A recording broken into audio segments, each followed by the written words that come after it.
it's gonna happen. It's gonna happen to me. Bear with me a second, boys and girls. Right before the show started, I made a little mess here on my computer. Oh God! Please, please, please, please. Oh, Christ! All right. Good evening. Welcome to. Oh God, that's terrible. Oh my God. Good evening. Welcome to another Tuesday night cluster of the Ghost and the Goat.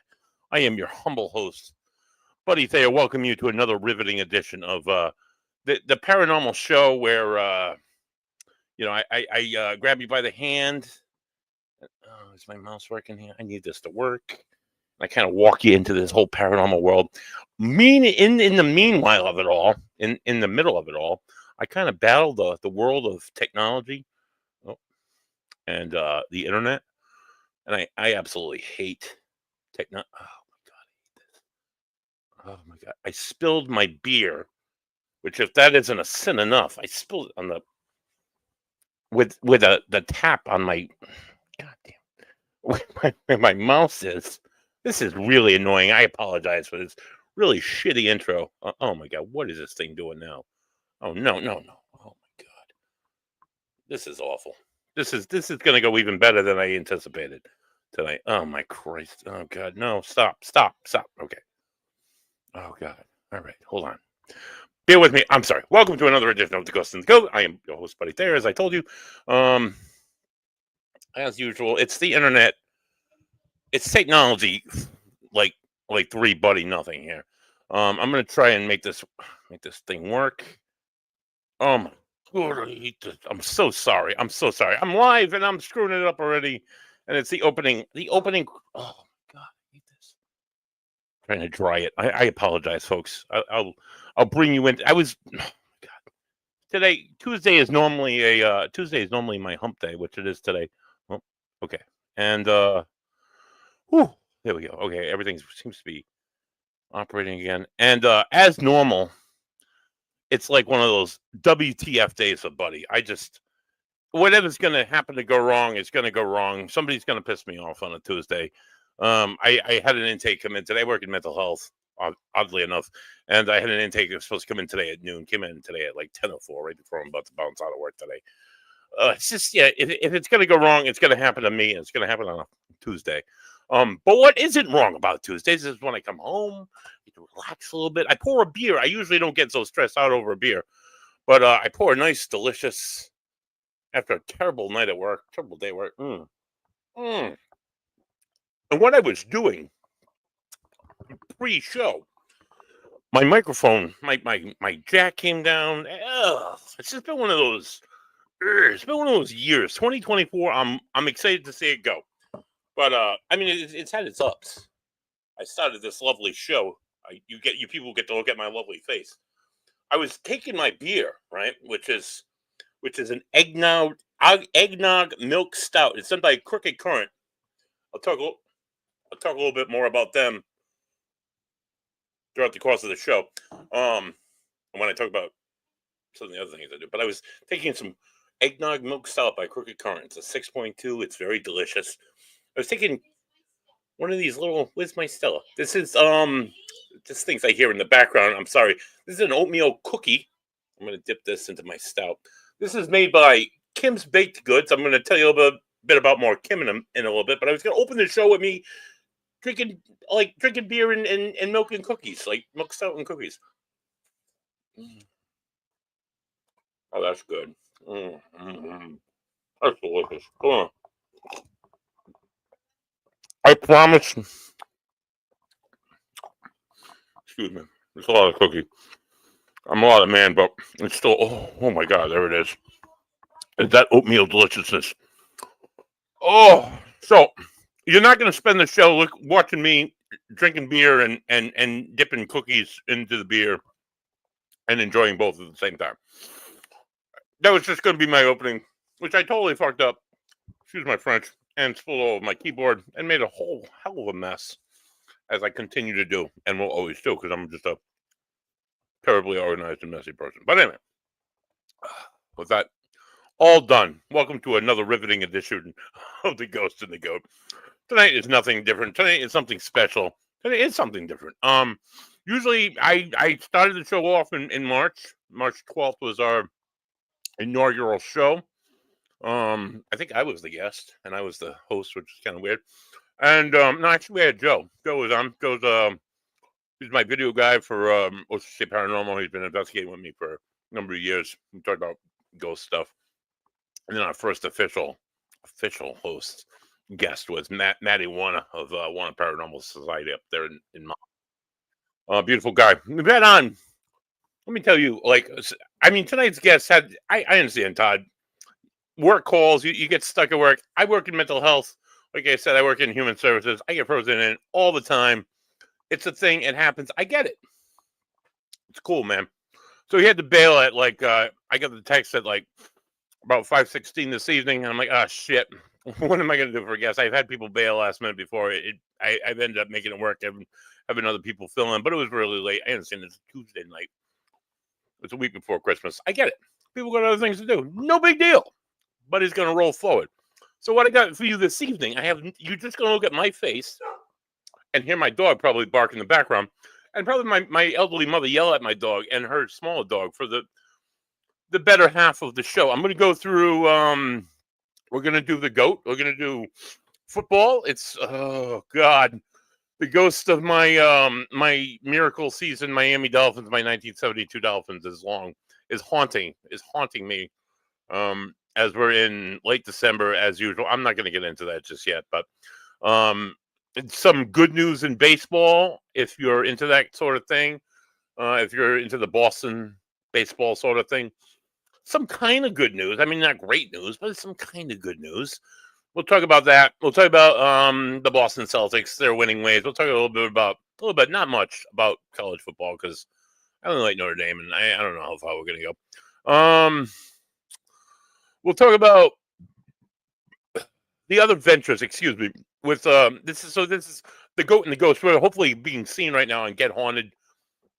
It's an amazing. I got hooked up with these people probably sometime in April or May, and they put my face on their. I don't know why they put my face on their Facebook page, and they run my show every week. And whether it's me and Bam's talking about sports, or me and a paranormal guy, or just me tonight. They're running my face and my show, and I appreciate everything. They don't just run our show; they are like 24 hours support. Well, maybe not 24, maybe like 20 hours support a day. Sarah, Ian, oh God, Robert. I'm probably forgetting half the people that are involved. Anytime, like, hey, my StreamYard's disconnected. Yeah, they go in, they're like a ninja. They sneak in the night. They do a few things. They sneak out. The Death Star doesn't have its tractor beam. I'm allowed to stream on StreamYard through Facebook. It's a beautiful thing. They have like a bevy of other hosts that, given some notice, could fill in as wonderful spot guests. They have some a bevy of other fantastic, way better shows than this one. This is just me, some asshole who's a ghost hunter and loves sports. I just get to come on here and talk about it and drink good beers and talk about that too. So I mean, there's a way better shows. Russ Stiver, good friend of ours, he's been on the show. He's been on this show once. He does Compass of Curiosities. And Russ, I'm sorry, I know you do another show. He does 2 shows, and both of them, whether he realizes it or not, people will watch. And Russ, you have some riveting cookies. My dog is excited. I'm excited. Cookies. The cookies are on the floor. Riveting podcast, Russ. Riveting guests. Riveting conversations, dude. Whether you recognize that or not. So it's just really good people making really good things happen, including me. So big shout out to them. But if you tune into any of our other ventures, which used to be the mid card when Bams was around, he's on a bit of a hiatus, I guess you could say. I don't know if he's gonna join us. Maybe he'll come back on someday. I don't know. Whatever. So I guess I'm always in the market for a guest co-host. If you know anything about sports, or you know anything about the paranormal, you know anything about both, you want to just stop in and chat sometimes. Hey, door's always open. Let me know. Hey, buddy, I got Tuesday night off. I want to come on and talk about how absolutely terrible your Dolphins are. Hey, let's go. Let's come on. I'll probably cut you off within 5 minutes if you start talking shit about my Dolphins. But whatever. I digress. all good stuff like that. So before I get into, we'll call it a year in review show, or we'll call it, yeah, we'll call it, I guess, a year in review. Before we start with the paranormal year in review, let me get into this past week's action of the NFL before I allow me the opportunity to get really sad because, oh my God, it's week. It was week 15. It's week 16 coming up in the NFL, and atypical like every other season in the NFL this time of season, whether my Dolphins play good or not, they have already thrown the towel in. Whether the season is over or not, their chances are usually done by this point. And while they need like Indianapolis Colts, they need them to lose like 2 out of 3 games. They need Denver to lose like 3 games. They need like every team in the AFC Central to lose a few games. They need to win every single game out. It would be paranormal if the Dolphins were to pull it off and make it in the playoffs. I don't expect it. I have zero hope. I have zero hope in my team. They're shit. They don't deserve to be in the playoffs this year. They made it last year. They just. I don't know. Somebody needs to get an enema in Miami. But I'll get into that more in a minute. So the first game this week features the Denver Broncos and Bo Nix, probably one of the best draft picks in this last draft. Will take the Denver Broncos to LA to they face a very battered Chad's team. The Chargers lost. Hold on, I have notes. The Chargers lost this past week. Their running back J.K. Dobbins, he went down. He got hurt. Their run game is absolutely zero. That's where any of their power. I don't know. Herbert is banged up. Their defense is banged up. I don't know. They got their asses handed to them by the Bucs last week. Whatever was happening in LA, it just isn't really a thing right now. They're hosting Denver. Denver is getting 3 points. Denver is not the favorite in this game. I don't really know why. Denver has a pretty solid offense. They have a really, really solid defense. They did have a bad week 5. Bo Nix did throw 3 interceptions, but it seems like with the exception of which they won, with the exception of last week, Denver's like a solid team, and they are smoking. They are sailing. They are sailing straight into the playoffs. There's not going to be a doubt. There's no doubt in my mind that they'll make it. I gotta look at that later. I can't read my messages now. Pick Denver all day. Pick Denver. Whether you're doing the points, you're doing the money line. Denver's getting 3 points. There's no way the Chargers can be favored, and the Chargers are gonna fall apart on Thursday night at home. Go Denver. The next game of the week, we have the Houston Texans visiting Kansas City. Houston was the latest team to embarrass my Dolphins this past Sunday. We went into Houston with some hope. I was saying last week, hey, Houston's got like a battered secondary, and their O-line really sucks. They take the second most sacks in the NFL. Hey, maybe we got a shot. No. We didn't have a shot at all. The defense really didn't get after Strauss, CJ Strauss as much as I thought they would. But they did look still at me versus a very shitty Miami team. Their lines are still exploitable. Tua threw 3 interceptions, and they could still only put up 20 points against a shit Dolphins team. They traveled to Kansas City, who has about shit teams, dudes, boys and girls. Kansas City, while they were undefeated for a better half of the season, and they remain the number 1 seed in the AFC. Go Bills. Oh, Kim, these are delicious. These are oatmeal. I'm going to talk more about these in a minute. Really good. They Kansas City. I'd pick Kansas City. Mahomes is day to day. Even if it's Carson Wentz, right? Maybe if it's Wentz starting, maybe if Mahomes goes down and Wentz is starting, maybe Houston can win. They're getting 2 points. They're not favored only by 2 though. I don't know. I'd go with KC either way. Pittsburgh. Next game of this is another game of the week. This is gonna be a good one. It's on Saturday. By the way the bye. Houston. The Houston KC game's at 1. This game is at 4:30. This is the best part about the end of the season because all this football. And all these teams are really good except my own. So the Pittsburgh Steelers, Russ Wilson got his ass handed to him, and the dream ended really hard last week for them. They're gonna hit another bump in the road when they travel to Baltimore this week. Lamar Jackson looked like gold. I'd say Lamar Jackson is number 2 maybe for the MVP, but he's not gonna catch. Go Bills. He's not gonna catch Josh Allen. So Pittsburgh, they take a bad loss to Philly. They tried to represent Pennsylvania, and they let down Western Pennsylvania. Wilson is really slow lately. He's not slinging the ball nearly as much as he was. T.J. Watt is back from IR, I think, but no Pickens.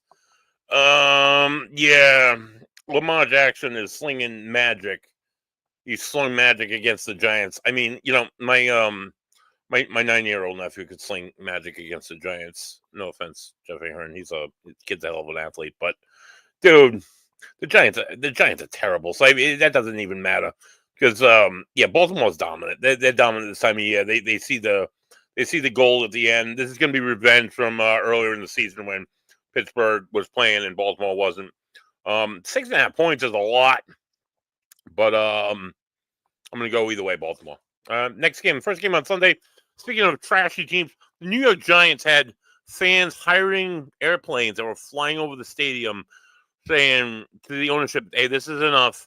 Fire everybody. This is terrible. Dayball, the whole coaching staff.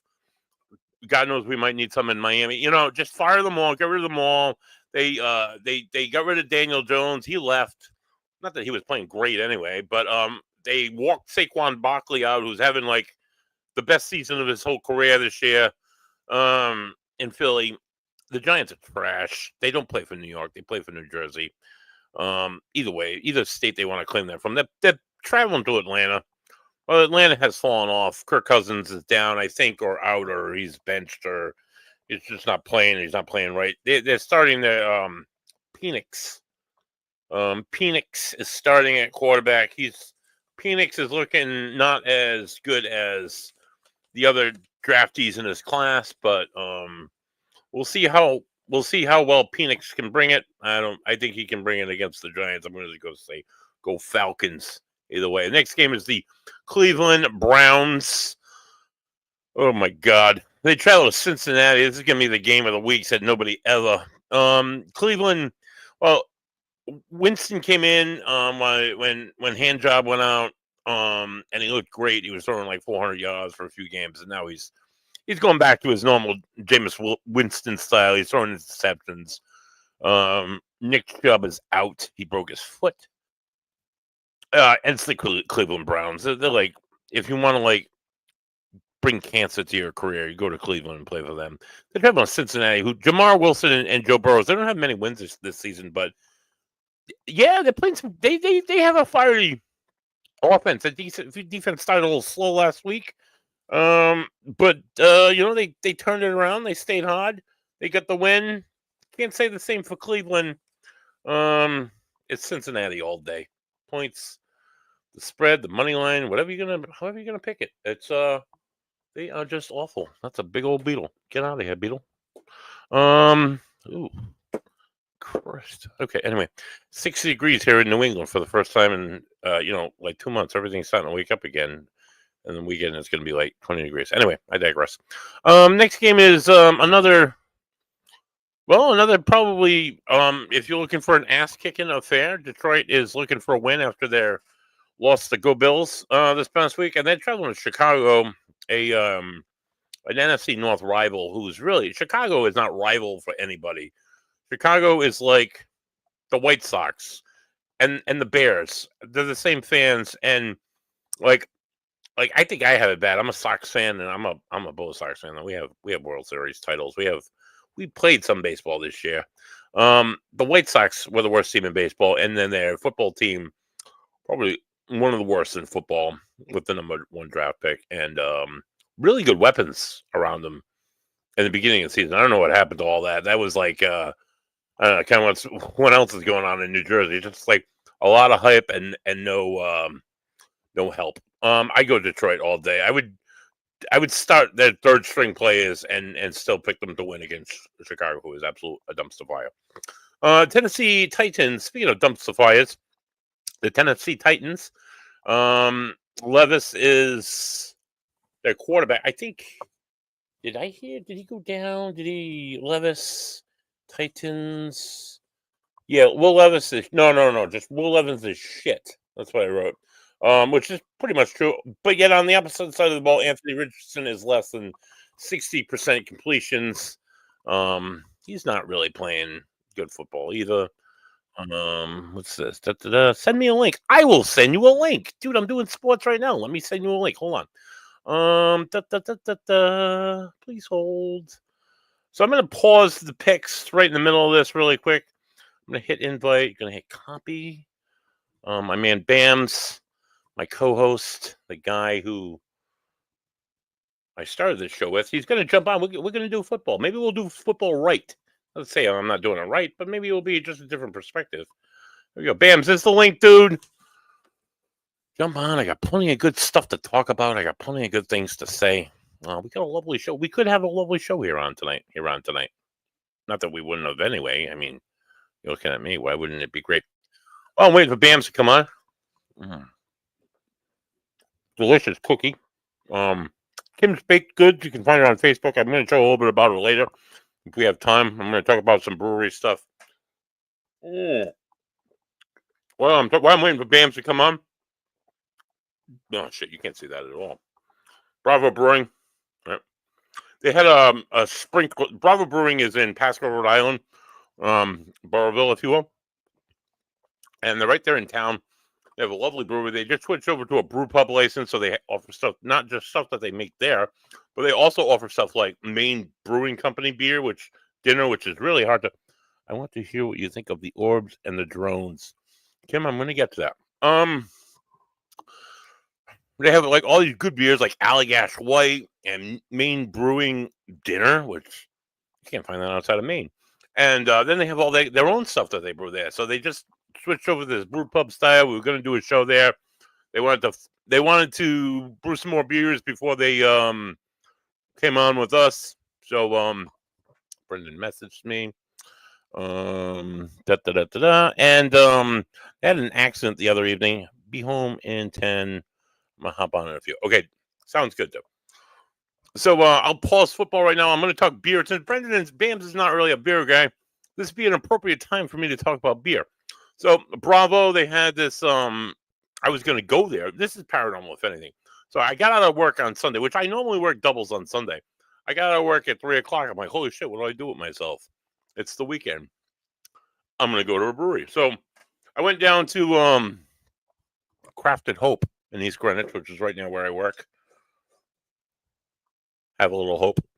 I picked up some of these. These are called growlers, for anyone who doesn't know. Crafted Hope Brewing. They're at the old Line Cider Brewing, if you're familiar with Rhode Island and beer. They've done a little bit. They modernized the space a little bit.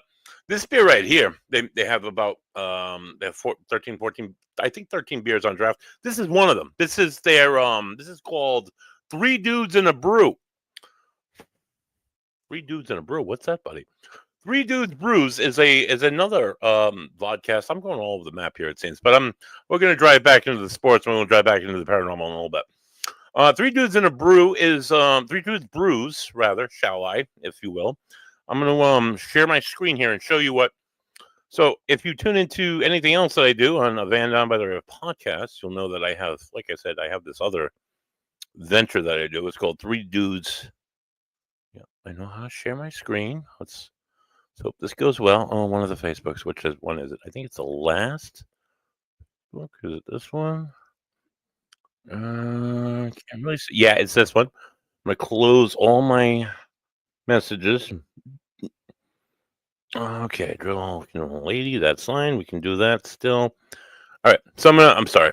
I am like gonna share this for y'all to see. Kim will show you the drones in a minute, and oh, come on. All right, so you see this now. All right, so what you're looking at here. I hope it's Three Dudes and a Brew. Is it? What the hell is that? Answer, Mr. Tech. What is that? I don't know. I'm doing awful things here. This is just another Tuesday night for Buddy. Welcome to the shit show with Buddy Thea. I will be your host for the next, I don't know, hour and a half or so, and be able to hopefully come on here and be able to bail me out, and we'll talk sports, and then maybe we'll get into some paranormal. Talk about these drones that are going on, I don't know. Maybe it's a thing. Maybe it's a paranormal thing. Maybe, what is this? I don't care about that, Mr. Tech. Who cares, dude? Facebook. I can't stand social media sometimes. It's my best friend. It's my enemy at the same time. I digress. Here we go. Anyway, share screen. Oh my Lanta. And let's try this one. Here it is. This is Three Dudes in a Brew. All right, ready? Here it comes. Three Dudes in a Brew. Let's make sure you're seeing this. Okay, it's the right thing. So this is my other venture. This is a pre-recorded vodcast I do with It's Three Dudes Brews. Follows three different tastes through a liquid journey to explore brewers and beers and chat about the craft with brewmasters on this pre-recorded podcast. So myself, Ed Patnod. Here we go. Here's a picture of the three of us sexy bitches right here. This is our last filming. We went to Tower Hill Brewing down in South Kingston, Rhode Island. That's, of course, me with sporting my terrible Miami Dolphins hoodie. That's Costas to my right or to the left, whichever way you'll happen to be looking at us. And then that's Ed at the end. The three of us, we travel from brewery to brewery around Rhode Island, Connecticut, Mass, New England, and so on and so forth. And we just chat beer. As you see me on the show, sometimes I'm drinking a delicious beer. I happen to be this evening. So check out that show. This is our latest episode 6. It should. I hope Ed will crack it. Ed does the video editing. He has a lovely Adobe studio. Our first brewery that we did, Crooked Current. This is we share all their ads. We share all that stuff on here. They do various beers. It's the smallest brewery in Rhode Island. It's in Pawtucket, Rhode Island. It's on Mill Spring Avenue in Pawtucket. It's in the old, it's over near the old Lonsdale Mill. It's a female-owned brewery. Nicole is the brewmaster. She is as vibrant as she is creative with beers. There's something else we're doing. So we don't just go to breweries, drink beer, and talk about how we love their beer and drinking their good beer. We also do stuff like this right here. Three Dudes Brews. We are 37% towards our goal. We're trying to raise $1,000 by January 1st of 2025. That is, and if we hit our mark, we're at $370 now. If we hit our mark, Ed, Costas, and I will adorn the most tremendously sexy bathing suits on January 1st in very we're not tropical here in Rhode Island. If you're not from Rhode Island, we're not in the tropics. We're not even in the subtropic region. We're kind of in like the subarctic region. Temperatures will be dropping down into the low 20s and teens this weekend. I'm hoping New Year's Day, like today was like 55. It was beautiful today. Today was a paranormal day in Rhode Island. This is not what we're used to. So myself, Edward, and Costas, we will freeze our nipples off, and we will do it for the children at the Hasbro Children's Hospital in Providence, Rhode Island, hoping to raise $1,000. If we just raise $370, or even if we just raise $400, that's like a quarter. So I mean, a quarter, a third, or a third, if you will. So a third of, maybe we'll just push Ed in the water. But either way, I want to have a few, go down there, have a few beers, build up my courage. So we're doing stuff like that. We did a food drive also back during Thanksgiving with 6-pack. This brewery right here. I'm zooming in on here. I'm stopping on that last hurrah. 6-pack Crooked Current and White Dog Distillery. We collected close to 500 pounds of canned food and perishables for which we donated to the food bank at the St. Edward's Church on Branch Avenue. So this was episode 4, Three Dudes Brews.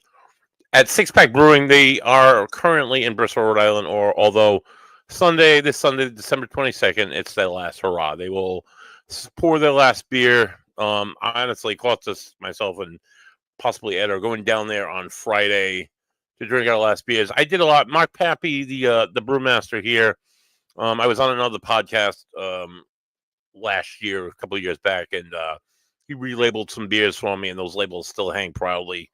No, I can't stand legit Paranormal and all that stupid shit that Mike does. But that's something that I did. I talked my way into that. I'm like, yeah, let's do this, let's do that, and help them design the cans. And it was something cool. And then and this shit, Kyle called and he's like, hey, you want to actually like make a beer? And I'm like, hey, I do. And we do crafted hope. We do Three Dudes and a Brew. It's a Snickers porter. I digress.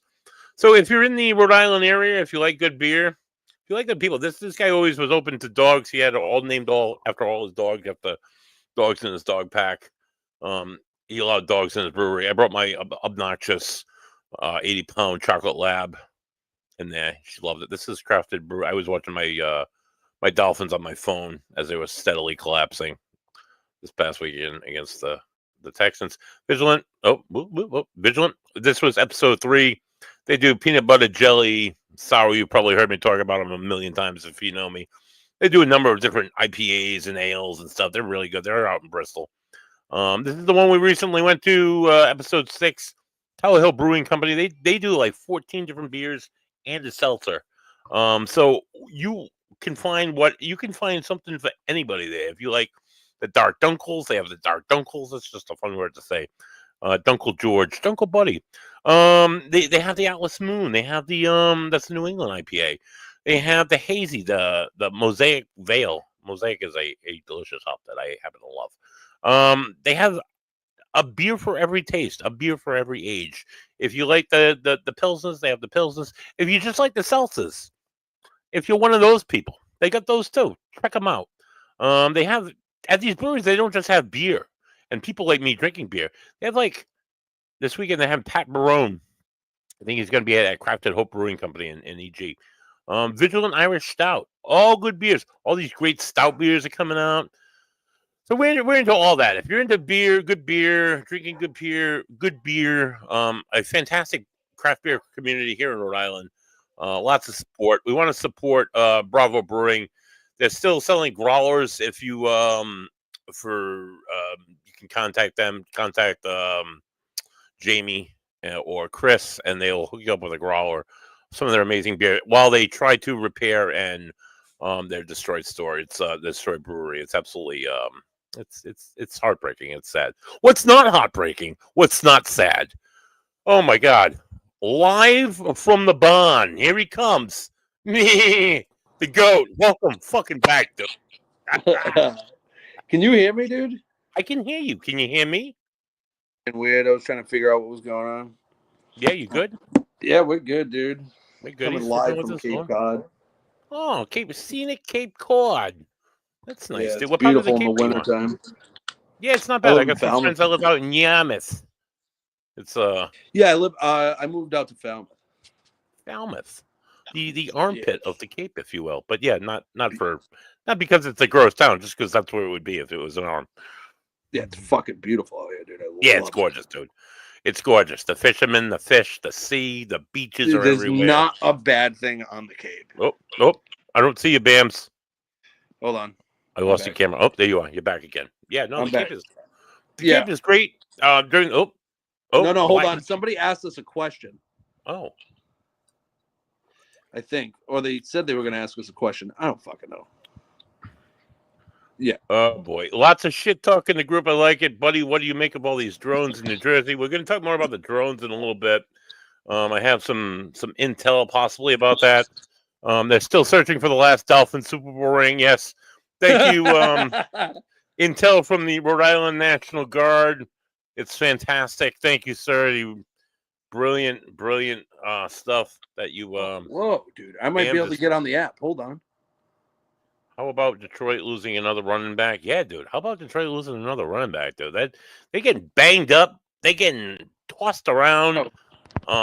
They're losing people. They're losing games. Bams is going. Bams is coming. Oh, he's on this other one. Hold on, let's see. Bams, I got you on this one. Hello. Can you hear me now? No. Let me take you off of this one. Hold on. Let me kick your old one out. Ban that one from the studio. No. Oh boy, nothing but technical difficulty here. Here on the Ghost and the Ghost. Nothing is different. All right, kick from studio. Yes, kick that. Yeah, kick that goat and put this goat back on. Okay. Oh boy. So the cape is lovely. It's good to see your face. It's good to see you alive and well, Bams. Big cheers, dude. It's been a long run. Yeah, dude. It's been a long while. Dude, it's been a whole football season, dude. You've been out in the pasture. You've been eating grass, dude. All right. So what did I tell you was going to happen with the Patriots? What did you? Yeah. Go ahead. You tell me what you said was going to happen with the Patriots, and what did I tell you was going to happen with Aaron Rodgers? Go.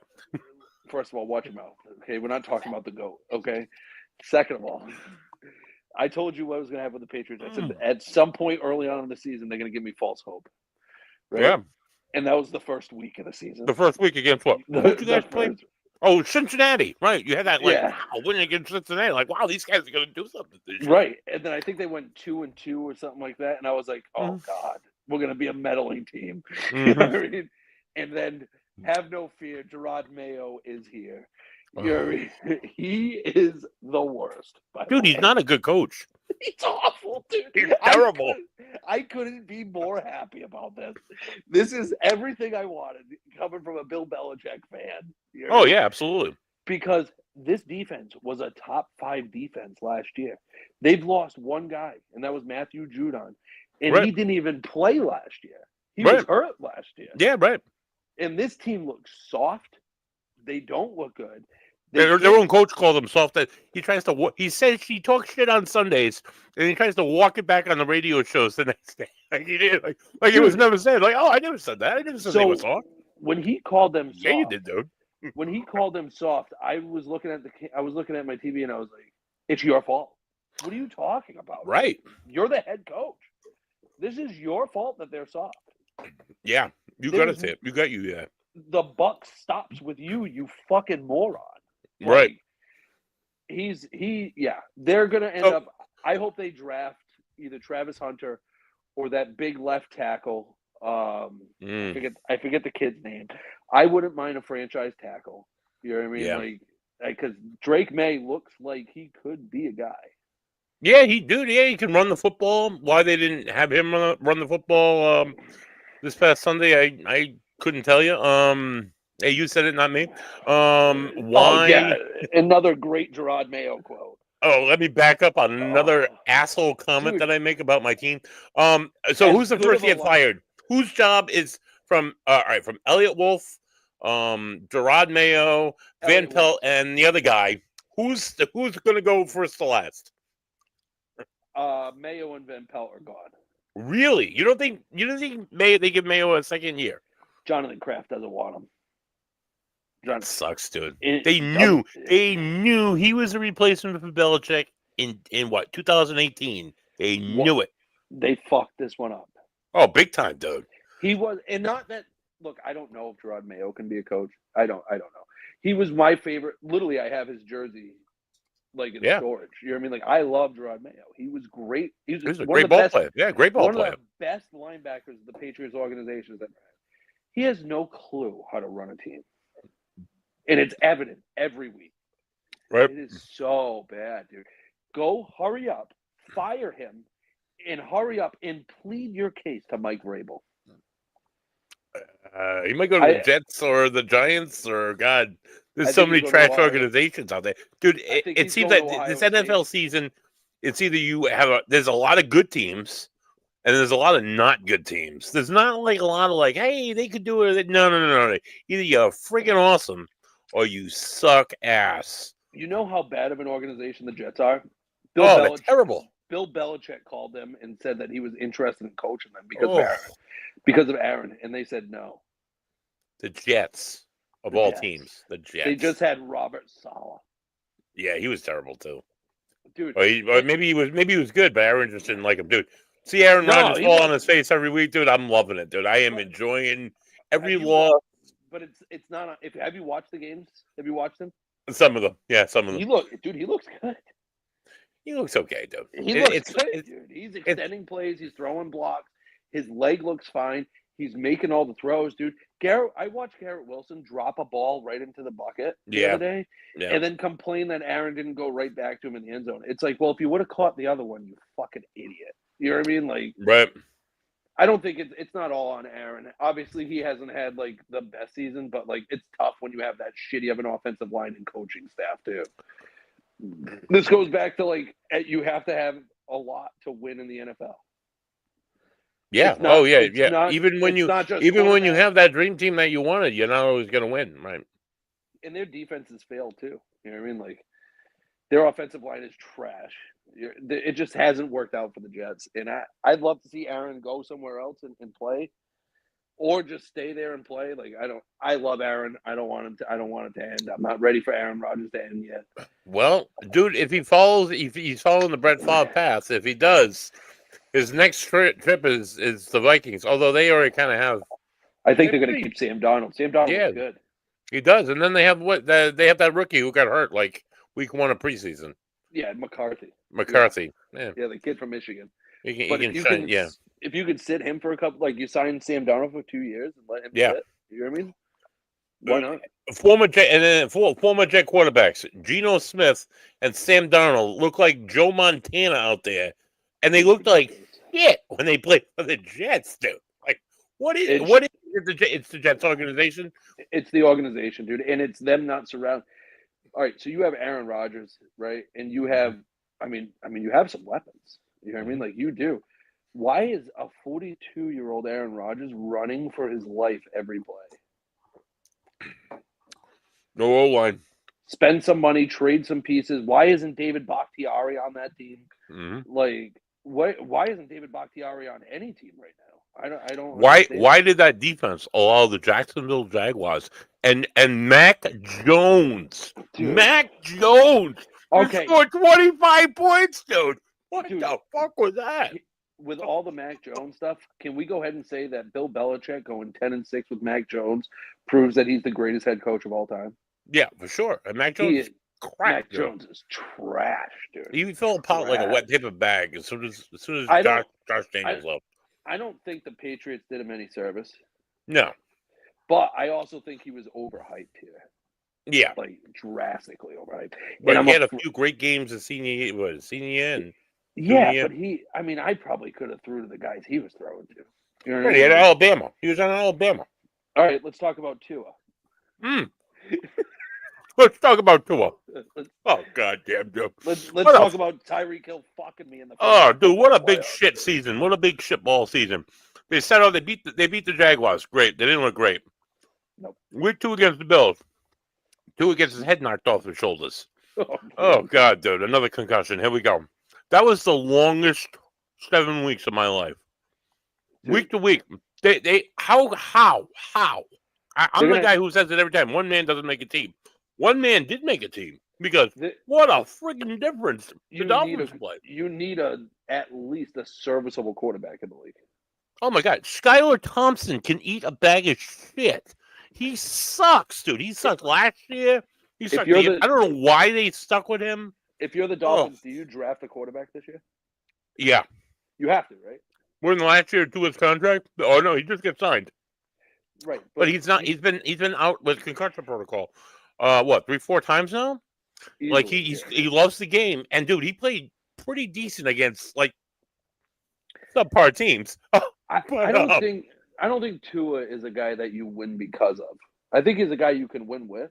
Yeah, but you also can't rely on him. No, not at all. He can't win in big games. This week, evident. Any other week that he's played anybody good, he throws interceptions. The O-line falls apart.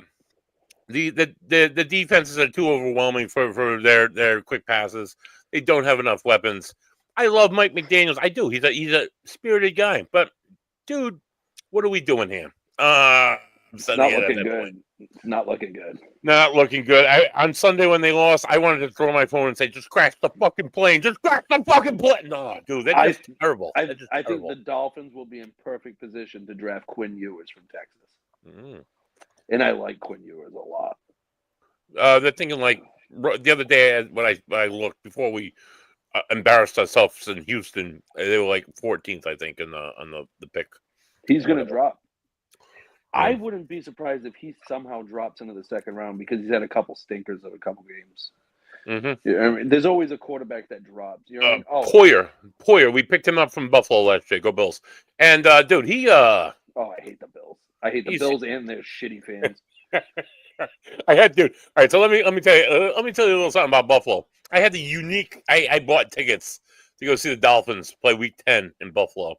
I have friends that are season ticket holders. They live in Gowanda, which is about half hour south of Orchard Park. They are massive Bills fans, and we go at it over Facebook all the time. They're like, "Hey, when do you come out to Buffalo?" I'm like, "I don't want to freeze my ass off going to Buffalo." So this year it was like November. So I'm like, okay, right? And that was in the summertime. And then I bought the tickets. I'm like, shit. If I don't want to go to Buffalo and watch fucking Skylar Thompson like eat a bag of shit. I mean, I get to watch. And then Tua came back in Arizona and they almost won. Okay, he came back like hot. The Bills are on a roll and they're facing the Bills. Our game against Buffalo. We almost won that. Fucking Tyler Batts didn't miss a field goal and beat us at the end. We kept up with the Bills the whole game. So I had a little hope going into the last 2 games of the season, but then, sure as shit, like every other Dolphins season, like I said at the beginning of the show, it's December. It's time to shit our pants, and so we did. And now we are where we still have the tiniest hope to make the playoffs. It would be more paranormal for the Dolphins to make the playoffs than it would be explainable because we need like 3 teams to lose like 2 out of 3 games, and then we need to win every game. We're playing San Fran, they're banged up this week. San Fran is a shit show. They're another shit show. Yeah, what happened to them? They were in the fucking Super Bowl last year. What happened to them? They've had a couple injuries, but it's not like they've had like that many. I mean, like Christian McCaffrey missed most of the season. Mm-hmm. Talk about one player making an offense, dude. Right. Holy fuck. They're bad, dude. They're really bad. The NFL has been really crazy this year. It has been. And by the way, I still think the Detroit Lions are the best team in the National Football League. All their injuries, they will get healthy by the playoffs. And they only lost by 1 score to the Buffalo Bills with all those guys hurt. That's true. In the end of the day, it was what, 48-42 or something? Yeah. It's tough to go against Dan Campbell, dude. I like Dan Campbell. He's a great coach. And I think Sean McDermott's an idiot, and he's going to shoot himself in the foot somehow. He usually does. The Buffalo Bills always choke. Every time, dude. Which is why I hate their fans, because they talk like they've won something. They didn't. Yeah. Oh, they do. Oh, yeah. They're very entitled in Buffalo. They jump through tables too. That is a thing, dude. That's not just something they do on TV. I watch idiots. Oh, jump through fucking plastic tables, dude. Like, what are you doing? If you're a Giants fan watching Saquon Barkley run for the Eagles, it's so good, dude. It's so good. Saquon Barkley's the best running back in the NFL. Right. And you guys had him. You guys had Daniel Jones. He was trash. You chose Daniel Jones over Saquon Barkley and then cut Daniel Jones halfway through the season. That plane that they showed that with the message going over Giant Stadium, enough is enough. Just fire everybody. They need to just set the light a match in the stadium and just shut the doors and walk away and just let everything. This NFL draft is going to be so crazy because there's a few things that are going to happen. And there's a couple guys that are going to be overdrafted. And it happens every year. It happened last year. Caleb Williams, dude. Nope. I mean, he's with the Bears. That could kind of be half the problem.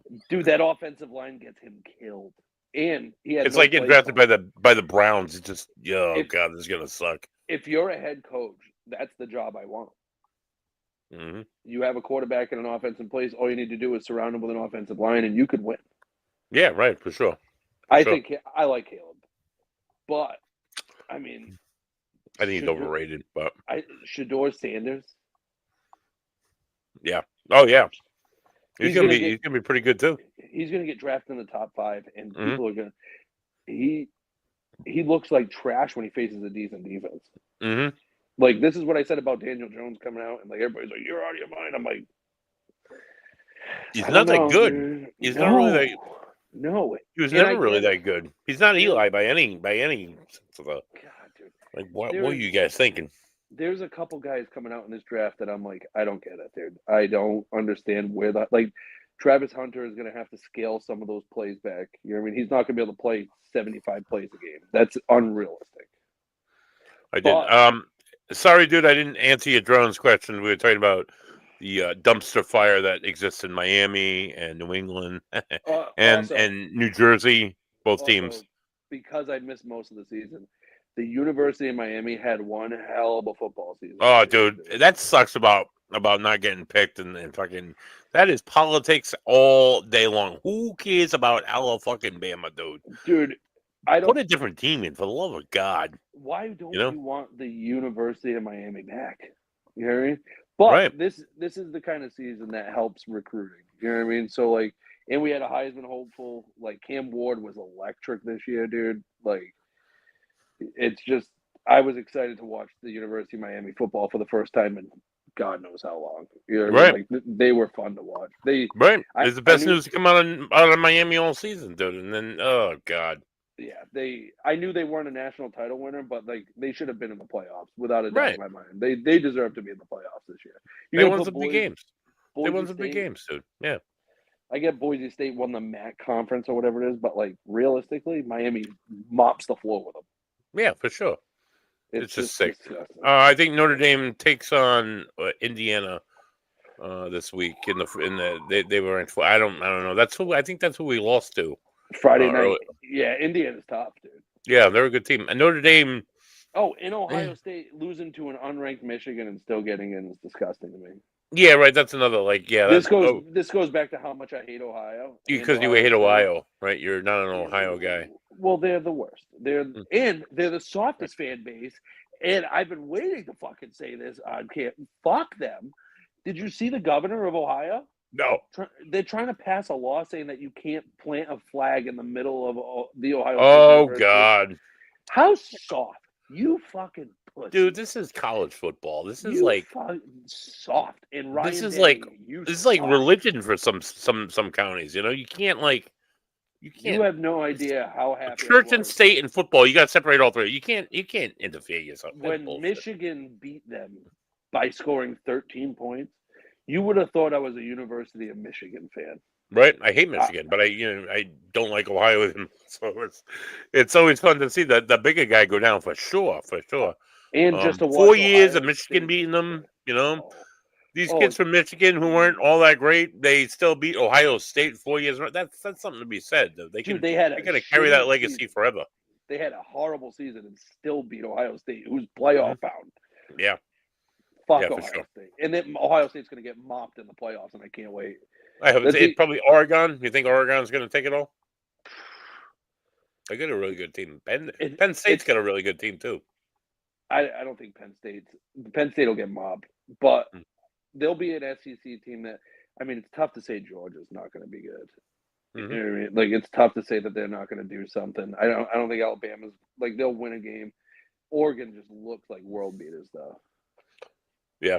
Texas could, too. Texas was really good, yeah. I think they're ranked honestly, who's surprising? Tennessee. Mm-hmm. Tennessee could surprise some people, dude. They can run the football really well. And it just in the playoffs, dude, you just never know. Tennessee, they're playing? Who are they playing? They're playing in the first round. They're playing this weekend, I think. They are playing in the first round. I forget who exactly. They're playing number 8. I forget who number 8 is. Yeah, it's probably some. Yeah. Or somebody. Oh, it's Clemson. I think it's Clemson. Who's like another team that they have no business. Yeah, and they're playing in Knoxville. Oh yeah. So yeah. The SEC is built a little different. Yeah, for sure. So one thing I've been doing, Bam, is I've been running through the picks for the week, kind of talking about the game before as I give my picks. Last week I went 13 wins. I did good. can run through these really quick. I was about a quarter of the way through when you said, "Hey, I'm coming on," so I stopped with the football picks. But we can just go through these. I'll have them up in front of me, and we'll talk about them one at a time. Okay. Yeah. First game of the week. We do the games of the week. So if you're picking your picks, this is like money line. This is not going by point spread. The first game of the week is the Denver Broncos travel to Los Angeles to play the Chargers. What are your thoughts, Bams? Oof. Denver's been Denver lost last week. Bo Nix has been pretty believable, dude. Dude, he's been good. Belichick He's been like one of the best. He's been in one of the best picks of the class. Belichick raved about him in the draft too. He said he was the one quarterback that was pro ready, and he looked pro ready, dude. And Bill we trust, right? And Bill we trust. The defense. It's tough to say that Jim Harbaugh is not going to win. But they're banged up. They don't have. What is it? Was it Robbins? Or was that their running back? DK Dobbins. He's out. Their run game was a lot of their game. I don't know, dude. I'm gonna pick Denver in this with for the money line, but I'll take the Chargers. Was that this week? That's this week. Yeah, that's Thursday night. Ooh, 2 days away. That's a good game, right? That's a great game to start. Thursday night football. Before I go on, Thursday night football has been amazing this week. Amazon got the big shaft last year. Got all the shit games, but I think they maybe made a stake and said, "Hey, we'll give you an extra $1 billion if you give us a game that's worth watching." And they've gotten quite a few. A lot of money, dude. Yeah. Oh my God, for sure. This is what I love most about football in December is Saturday football games. The first one being the Houston Texans, who made my Dolphins look, more shitty than they've looked most of the season. Traveled to Kansas City. Dude, Kansas City has pulled games out of their ass all friggin' year. Now Mahomes is possibly... He's playing. He practiced all day today. He did, and his ankle's a little... I still would say Kansas City... Houston hasn't been the same. I'm going to roll with Houston. Really? They had a bad week this week. I think they're going to give the ball to Joe Mixon. Yeah, they didn't do shit with the running game last week. It was all... Cost me my fantasy playoff game because that blows. I'm gonna go Kansas City because while I love to see Kansas City lose, I think they're gonna just pull another miracle out of their ass and hit something off the freaking goalpost. I mean, all the wins that they've had, they got blocked punts and like blocked field goals, just like that's what great football teams do. Though the Patriots did it for years. Patriots did it for years. I love Kansas City. I like watching excellence do their thing, but like I just think this is one of those weeks where it can catch up to you, and CJ Stroud's that dude. You know what I mean? Yeah, he's pretty sick. He hasn't been pretty sick at all. He's been quiet this year. Kansas City, you say that's what great teams do in New England. The difference between Kansas City and New England, when New England was good, is that everybody swore that the refs were against the Patriots, where everybody swears that the refs are for Kansas City. So I remember a lot of people saying that Brady would get calls, and there was a lot of butthurt fans. Yeah, no, I'm sure there were. I just didn't like Brady, period, but whatever. The second game on Saturday, this is going to be another slobber knocker, but Pittsburgh visits their rivals cross state in Baltimore. Well, state over. Another great game, another game of the week. There's a lot of good games this week. This is one of them.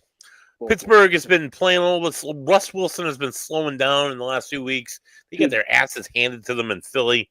They're not as good as their record says they are. Right. They were when Russ first came in. Russ had some strength, but Baltimore has really come alive, and I don't think Lamar Jackson's number one for the MVP, but I'd say he's in the discussion at the very least. He had a 5-touchdown performance last week, 5 touchdown passes, dude. And not to mention they still have Derrick Henry. It sat quietly last week. It was crazy. In December, I'll ride with Baltimore. Zay Flowers, they got everything happening. Their defense is a little not as strong as it was last year, but their offense still has everything clicking. I'd go Baltimore all day. I could see them signing Odell, too, since Miami released him. Fuck Odell. He sucks. It was all about Odell in August. Now it's like, fuck him. He's terrible. He didn't do shit, dude. I mean, to be honest, Jonnu Smith is the man. Let me just say that. I like Jonnu Smith, but where was this Jonnu Smith in New England, by the way? Right. They didn't know how to use them. Anyway, speaking of not know how to use players, the New Jersey Giants traveled to Atlanta to play the Falcons. Oh, the Falcons, they're a team who started off strong. Kirk Cousins looked like he was having a revival. They had Penix, whatever, how do you want to say his name? He was sitting on the bench. He was kind of slouched, kind of like like this. And now they're kind of falling apart. They're losing games. They still have a chance at winning their division. I think they're going to win this week's game. Anybody could beat New Jersey Giants. Okay, the Giants last week went 0 for 17 in the red zone with no defense. Oh, wow. Against themselves in practice. Did you see that stat? No. Their two quarterbacks went 0 for 17 in red zone drills. Oh, God. I'm going to go ahead and say that the Falcons are better than air. And they're going to win this game, dude. Yeah, I don't know what's going to happen first. Is Brian Dable going to get fired, or is he going to have like a massive stroke? I don't know. Dude, he is screaming. So you can see the veins popping out of his head. I can see him just like his head just popping. In all fairness, though, he didn't draft Daniel Jones. True. He took over a shit dumpster and was unable to put it out. Right. But he did give away Saquon Barkley, right? So I mean, there's just that GM did. Did you? All right. So did you see? Did you see they had a Hard Knocks in the off season, and it was on the Giants. No, I didn't watch that. I'm kind of glad I didn't, because it must have been. It was actually good. Really? So So they covered the Saquon stuff, right? Oh, and right. They were like talking about. It's so funny because like they covered their end of the Saquon stuff, and then I watched an interview with Saquon after. And there's a part where they tell Saquon, "Hey, listen, like, go out, get some offers, and then come back to us." Yep. You know what I mean? And he's like, "Listen, you know where I want to be. Like, I would like to just do this or whatever." And they were like, "Go get an offer," because they didn't think he was going to get an offer somewhere. And then Saquon came out in an interview and said, "When they told me that, I knew I was not coming back." Right. And then the second he went out there, Philadelphia was like, "We'll pay you." Yeah. Oh, hell yeah. Somebody's going to pay him. Are you stupid? Are you guys stupid? Hey, and the president of the Giants goes, "If Saquon goes to the Philadelphia Eagles, I'm going to have a tough time sleeping." We'll get out the Ambien, dude, because it's been a shithole season for you guys. Number one running back in the NFC, and you guys just let him walk. What a bunch of idiots. I know. I can think of a Giants fan. I would love to see the look on his face, like just week after week. He must be shitting his pants every week. So that would be great to see. But other than that, the Giants, they're going to lose. Atlanta's got nothing to worry about. The next game, and another team that has really nothing to worry about. The two worst teams in Ohio. Well, maybe not the two worst teams in Ohio. The Cleveland Browns was probably the worst teams in sports history. Travels to Cincinnati to play the Bengals, who are Joe Burrow. Cincinnati wins. Easily. Cincinnati wins all day. Joe Burrow and Jamar are awesome. They just have no defense whatsoever. Dude, Joe Burrow's having a hell of a season, and that he's having a great season. Yeah, and Jamar Chase hasn't even gotten paid yet. They fucked this one up. Big shocker. It's another Ohio team, though. Oh, and they're benching Jameis Winston this week, the Browns. They're going for... who's playing? I forgot the kid's name. Who else do they have? They had the one of Aaron Rodgers' buddies. He's like he's not a bad quarterback, but he's like DTR, I think his name is. It's not going to be good, dude. The Bengals are going to run away with this one. Yeah, of course they will. They will. Bengals are going to run away with this another runaway game. Another game, like, if you're going to bet money on a team, might as well pick Detroit, because they're going to Chicago. They could put the third. I think I said earlier that Detroit could put that third string in, and they would still beat Chicago. Yeah, and they're coming off a loss. Yeah. So they're going to want to win. They're going to want a team they can go and just take a big shit on, and they're going to find that in Chicago. Two other teams who are they're either great or they're terrible. Two teams that are absolutely terrible this year. The Tennessee Titans travel to Indianapolis to play a lackluster Colts team. Will Levis looks like shit. He is terrible, dude. Where does he come from? He came from Kentucky, and I don't know why he was. I don't know why he was drafted as high as he was. He is terrible, dude. He doesn't. But the Colts have Anthony Richardson, and I'm a big fan of Anthony Richardson. He's 60% in his pass completions. I like him, dude. He's not the best quarterback. He doesn't have. He's been benched already this season because he sucked. No, not because he sucked. Because he pulled himself off the field after a long run. Oh, which was not a great look. You know yeah, what I mean? Like, yeah. But he doesn't have anybody to throw to either. And I mean, the Colts are just a dumpster fire. But they'll win this game. You know what I mean? He'll look like a world beater. He'll throw for 200 yards, rush for another $120. Yeah, and sure. They'll beat the. I would say the Colts all day. The Colts all day. Yeah, the Titans are also benching Will Levis this week too. So who do they have starting? No idea. Nobody. There's gonna be the punter is gonna play the quarterback. Mason Rudolph, maybe. I don't know. Oh, whatever. The next. Who cares? The next game is a little bit more meaningful, I guess. The LA Rams, who are doing things, but not just a lot of things. Although they're still in contention for the NFC West. Everybody is.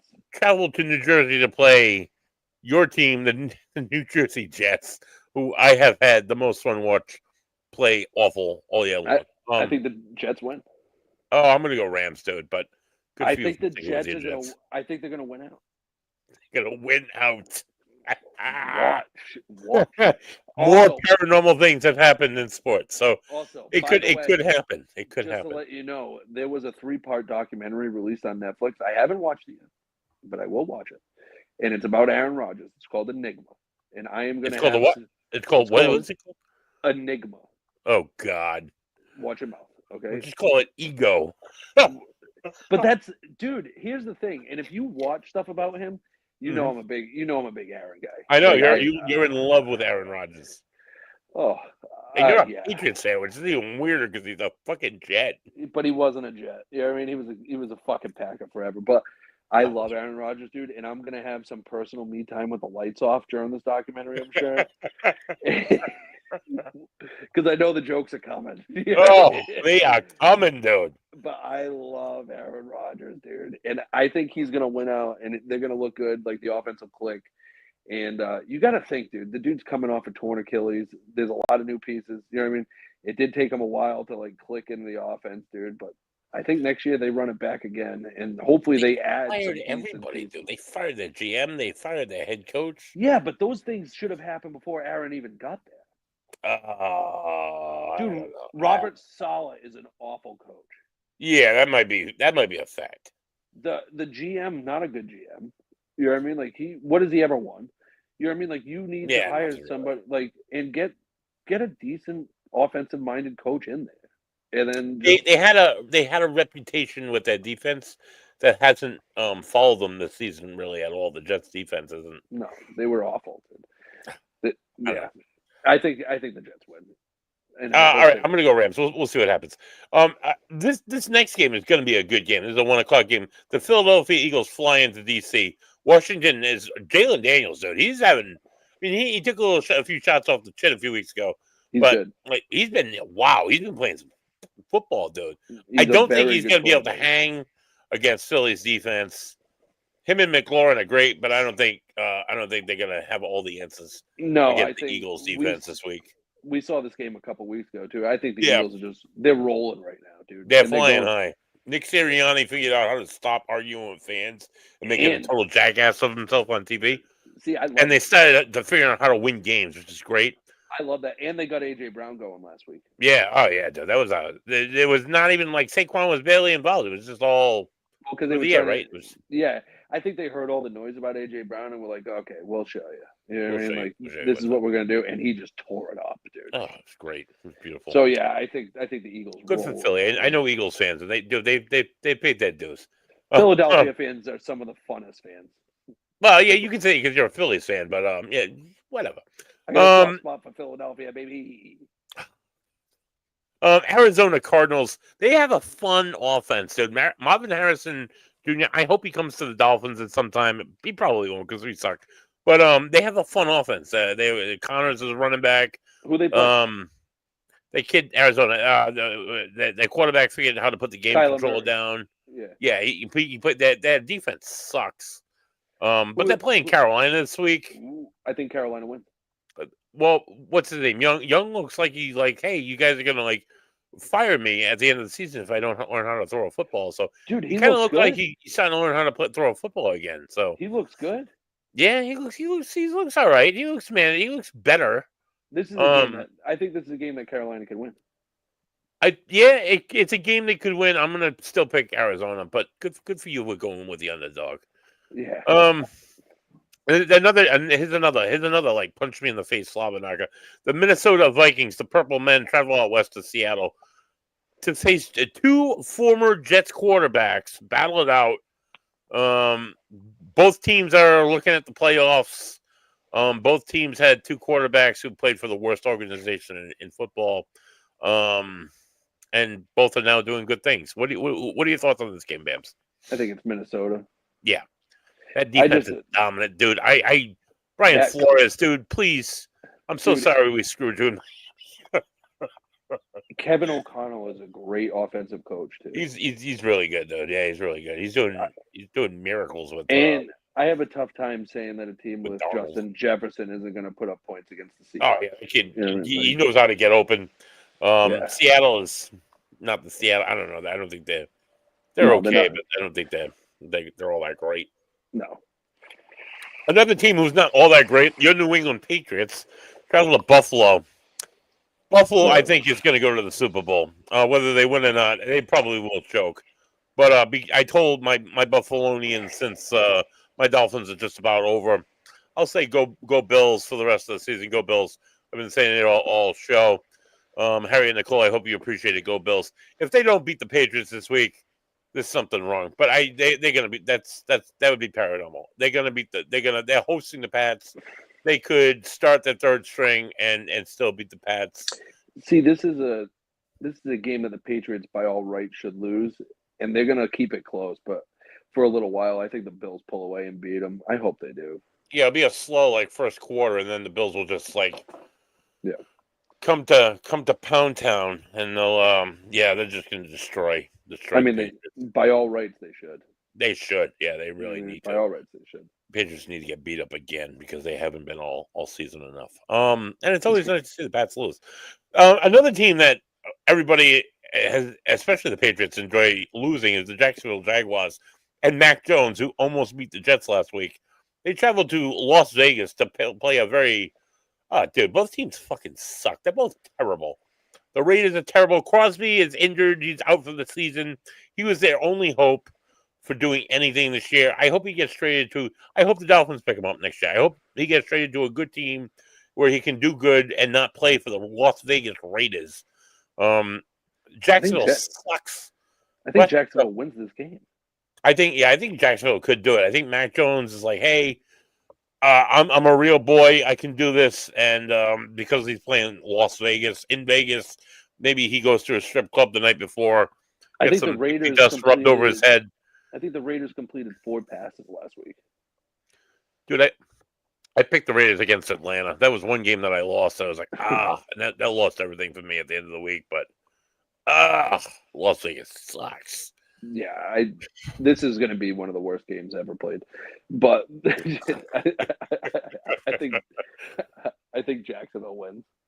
Yeah, for sure. Here's another game that it's going to give me diarrhea throughout the whole game. The San Francisco 49ers are traveling to sunny Miami to take on my Dolphins.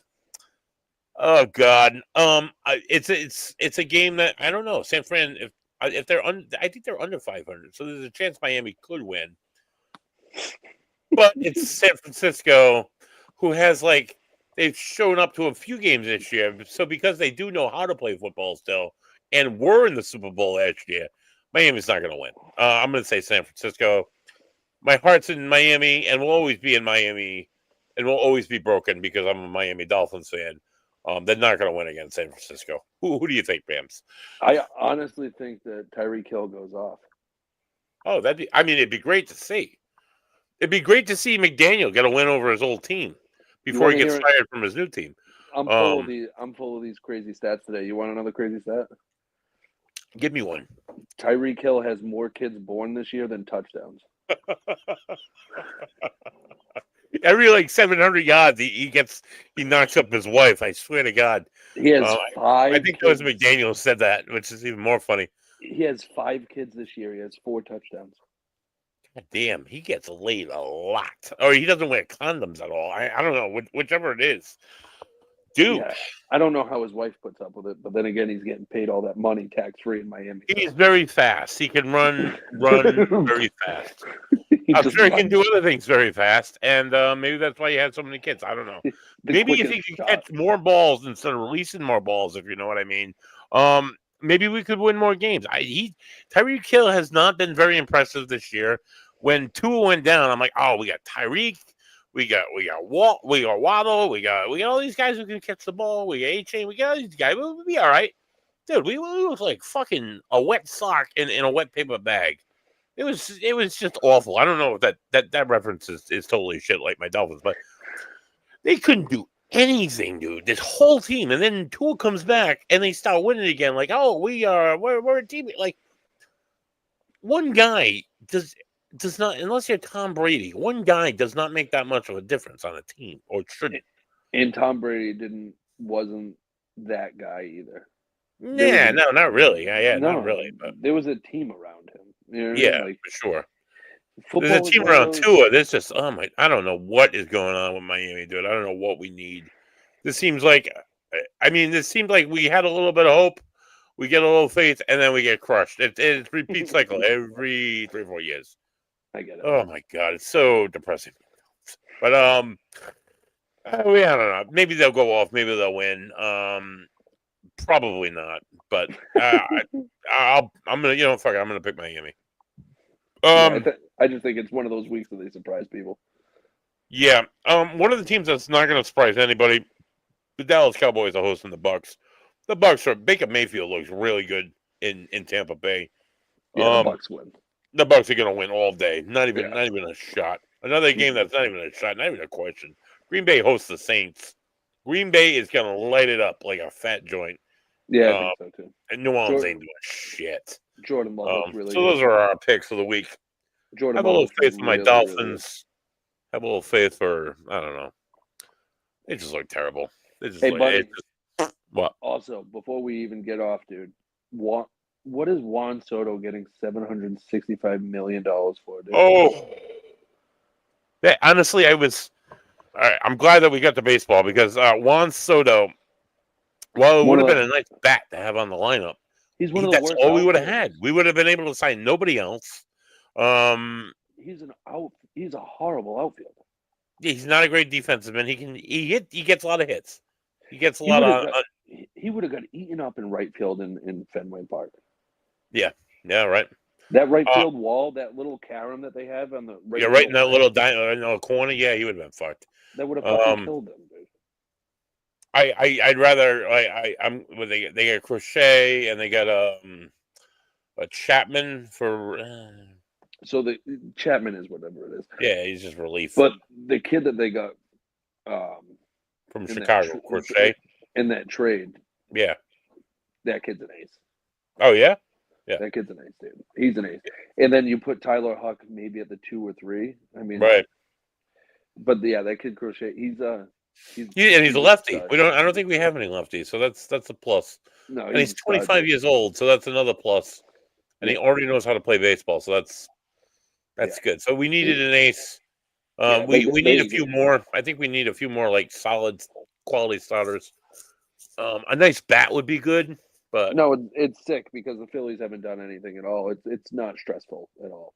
Yeah, watching them waste Bryce Harper's prime. Right. We got rid of O'Neill. I'd like to get another bat to replace him, but I don't know.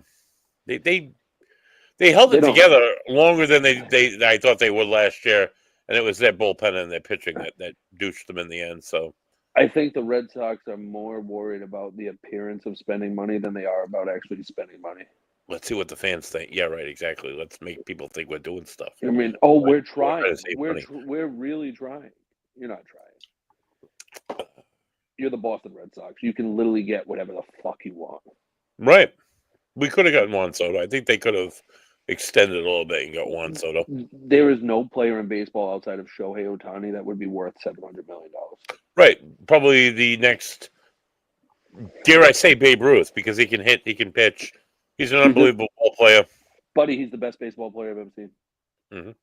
I've never seen anything like him. And grew up watching baseball. I love baseball. Yep. It's my favorite sport. Right. I've never seen anything like him. He does amazing things for the sport. Hopefully he's a 5-tool out. He's like a 5-tool outfielder. And then he's also a fucking number 2 or an ace. Yep. That's not normal. No, you know what I mean? no. Like, right. And then his pitching days are just about done, I think, but he's gonna pitch. He's pitching this year. Oh yeah? Oh well, good for him. They said that he was trying to pitch in the World Series this year, but they didn't need him. Yeah, right. Oh no. Oh, that was a great World Series, by the way. It's always good to see the Yankees go down, but so I hate Freddie Freeman, but yeah. Yeah, good for Freddie Freeman. Yeah, I know you hate Freddie Freeman because you're an NL guy, but fuck that dude. He's a scumbag.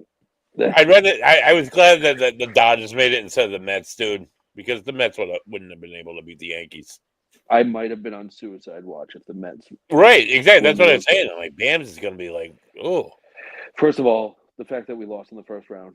You guys lost to the Mets too, right? You guys lost to the Mets.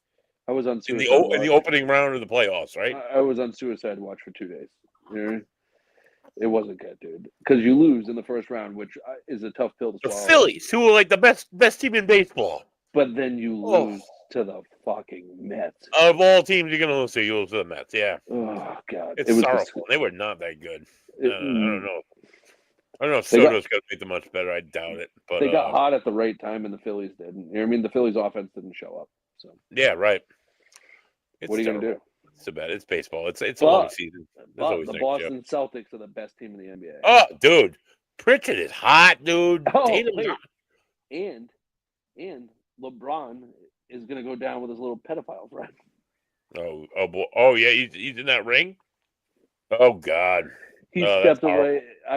People are going to say whatever they're going to say, but he literally stepped away as soon as the Jay-Z stuff started coming out. Oh, boy. Yep. He looks old, too. He looks like shit. I couldn't be happy. He's playing like shit this year, dude. He's not doing anything. No. The league is terrible. He's not making any shots. And in college basketball, the kid from Maine, Cooper Flagg, looks unreal at Duke. Mm-hmm. Just looks great, dude. He's going to be the number 1 overall pick. You know what I mean? He's so good. You think we see a goodbye LeBron? You think LeBron hangs it up this year, or you think he comes back? They're going to trade him to Golden State. He'll try to hang on with another team to get another ring. He's going to try to chase Jordan, and he's just not that guy. Dude, you're not Jordan. Never going to be. Not even close. Dude, Jordan did magical things on the basketball court that nobody does. I heard Shaq say this, too. Shaq was like, everybody respects LeBron James. Right. If you want to say LeBron James is a top 10 basketball player of all time, cool, dude. I'm all for that. Top 5, I think you're pushing it because I still don't think you can put him above Magic. I just don't. A Bird or Chamberlain or So when I say Magic, I think Bird and Magic are 2 in the same. Yeah. Oh, right, you know right. What I mean?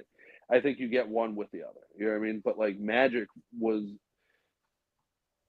probably LeBron is closer to Magic than he is to Jordan because of how he plays. Right. But dude, but Shaq goes, everybody respects LeBron. Everybody knows. He goes, but everybody feared Michael Jordan. Right.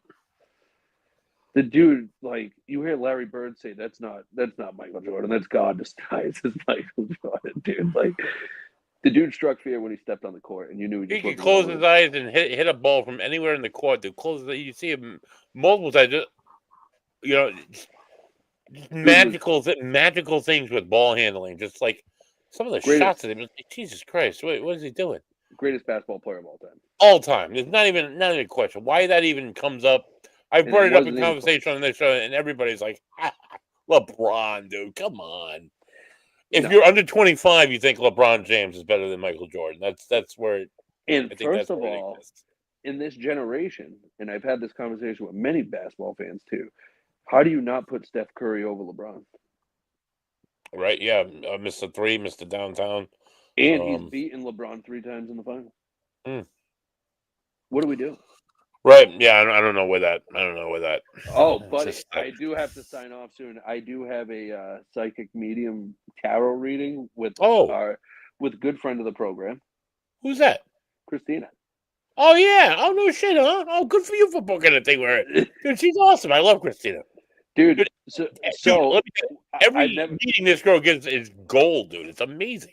buddy. I didn't share this on the podcast when it happened. I didn't. I don't. I've shared it with her, and that's the only person I've shared it with. So this is the first time I've ever said it live, dude. When we did the readings, and she was Yep. talking about it, like I was struggling with my own shit, Yeah, and it she was right was like, before you. Yeah. right before I went into rehab. Like I went Yep. into rehab. I have my own addiction issues and stuff like that. I had relapsed, and I had like overdosed a couple times. I didn't tell anybody, dude. I was like living in a hell, dude. And she came on and did a reading and was like talking about like habits you have to break and like you need to stop this and do this and blah blah. And I was sitting there and I was like, oh, like oh no, it's like, and I'm like, holy fuck, dude, this girl's for real. She gave me, so I've had her on the show twice. I had her on the show after that.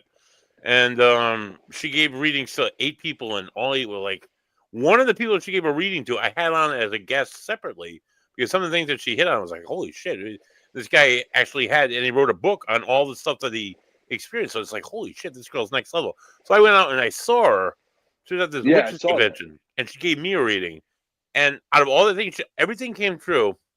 Like that, she said shit about work. She mentioned specific people at work. I'm like, oh my god, how did she know this shit, dude? And then she's like, there's one health problem in your life that you just ignore and you just let it go. She's like, it's the root of all your health problems. I'm like, what is this? I made an appointment with the doctor. I went to see my doctor the other day. I had some blood work done. I'm like, is it diabetes? I got a history of that in the family. Is it like this? Is that? Oh no. You're not using your CPAP machine, and that's why you're having all these problems. She's like, all your medical issues are all the root of one problem. It's like I could give you all these different medications, nothing's gonna do it because it's all one. This is like this is what this chick said to me 3 months ago, and now, Doc, you're telling me the same thing. So holy shit, we went to So one more thing. We went to her. She had Beyond the Veil. Me and some friends went to that.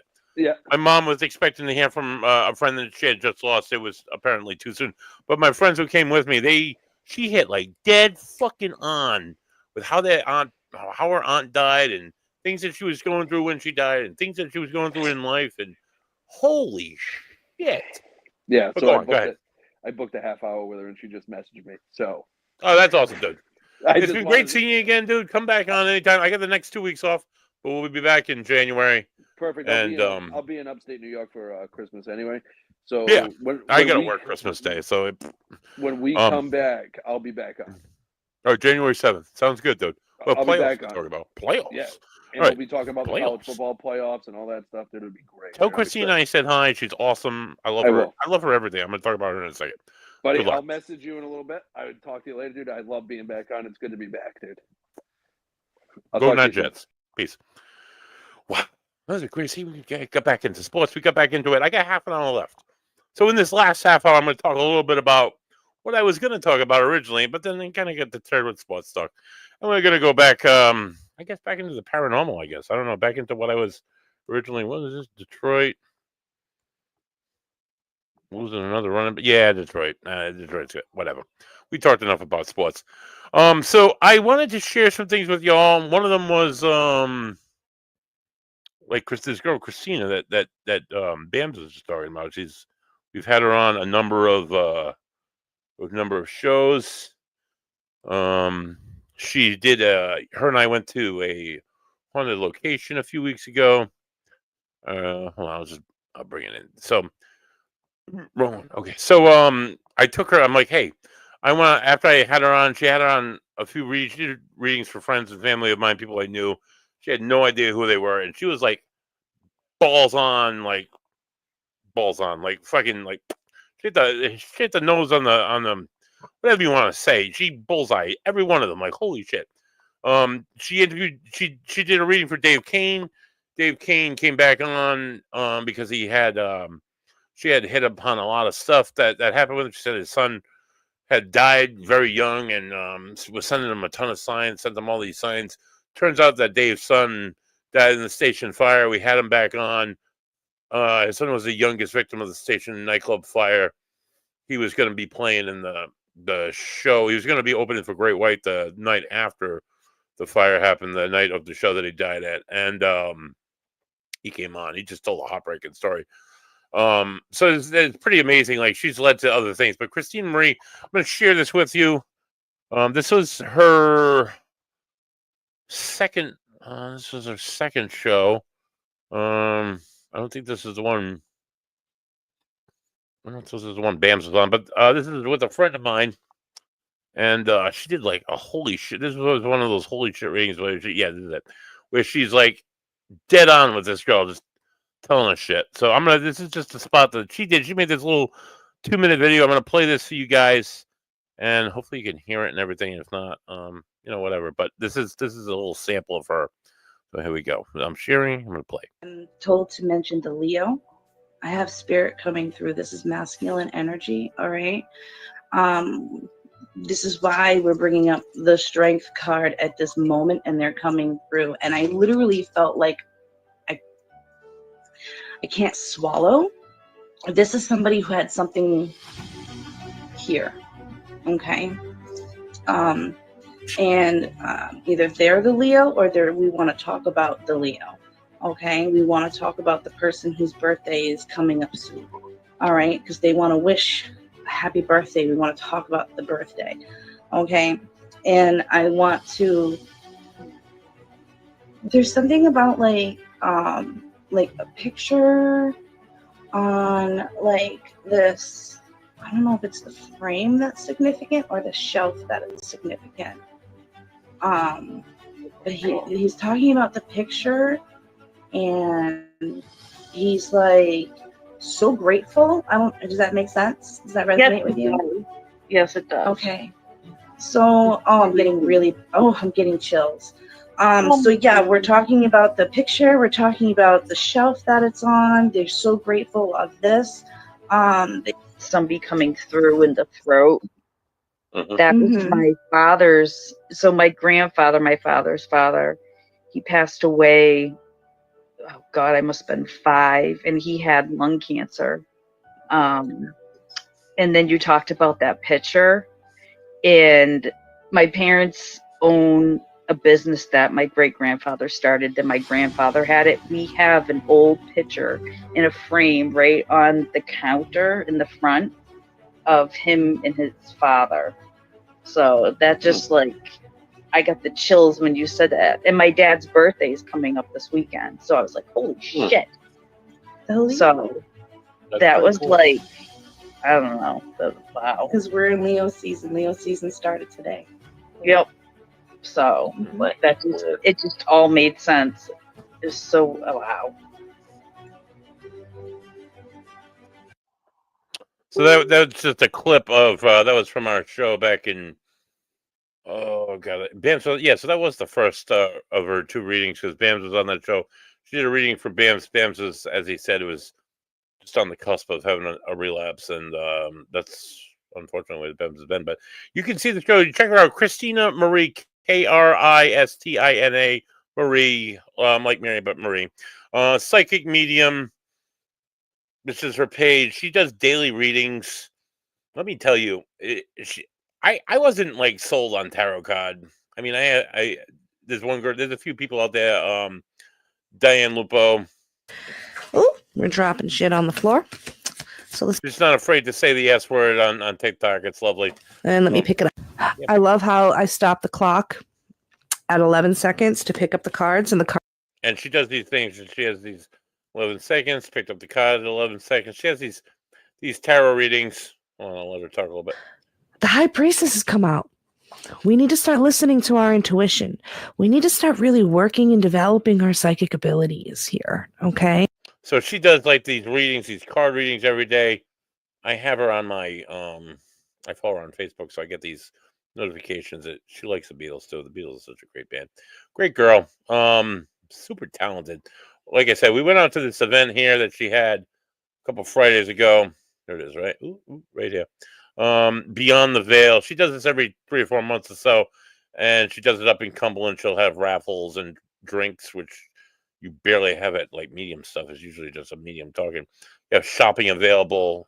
She does like just about everybody got a reading the other night, and honestly, then she did open mic night, and she talked to people after the show. So she's like it's not like going to another reading and just like maybe you get a reading, maybe you pay 50, 60, 70 bucks, maybe you get a reading, maybe you don't, maybe just get moved by some of the things these mediums say to people, because it's, let me tell you, as a grieving husband, as somebody who's experienced loss, some of the things that these people know are just not, they're like, oh, mediums are fake. There's nothing fake about this woman. There's nothing fake about some of the mediums that have been on my show. Another example, since I'm doing a year in review, another example of great medium. I had a medium on June, I want to say it was like June like 11th ish.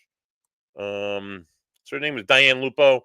Diane Lupo is a friend of mine. She was from Rhode Island. She used to assist Roland Kumtala, who's a really incredible medium. Has given me a lot of great messages from my wife Heather. So I had Diane on. This is Diane. I had Diane on a show last June. She does tarot card readings. She does them online. She does Reiki. She's a wonderfully talented woman. I had 6 guest readers on that night. I had my mom was one of them. As the mediums don't know anything, so I bring them onto the show, and they know nothing about the guests that the guest people getting readings. They know nothing about anybody coming on. They just know that they're going to do some tarot card readings with people. And I've had one on that was like, she kind of hit middle of the road with some people. She's kind of like resonated with other people. But Diane Lupo came on, and I was like 3 readings in. My mom was coming up next, and she's shuffling her cards. She just starts talking to me. It's like, buddy, I got to tell you something. She's like, I've been picking up like a grandfather figure for you. I'm like, oh, really?